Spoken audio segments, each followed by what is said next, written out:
Hey yo, this is G Inc. Ang client natin guys ay taga Dubai. Ay, hindi pala. Arabic words lang pala yung pinatatato niya pero taga Philippines po siya. Yan, ang gamit ko pong karayom dyan ay 5RL. Tapos ang machine kong pen type gamit ko PS2 guys.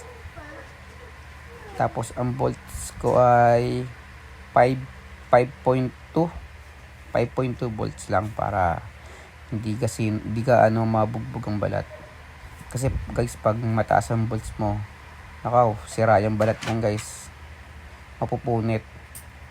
Kaya kailangan mababa lang yung volts. Pero kanya-kanya namang diskarte yun guys. Kung saan ka sanay. Kasi ako nasanay ako sa mga mababang volts para smooth lang. Hindi tayo nagmamadali. Bawat gawa guys dapat pulido. Huwag magmamadali.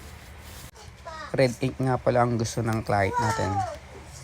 Kaya ang client pa rin ang masusunod kung anong gusto nilang ipatato or kulay. Ganon. Kasi client ang laging tama. Paano guys? Enjoy nyo muna ang panonood. Hanggang dito na lang muna ang aking voice over. Bye bye.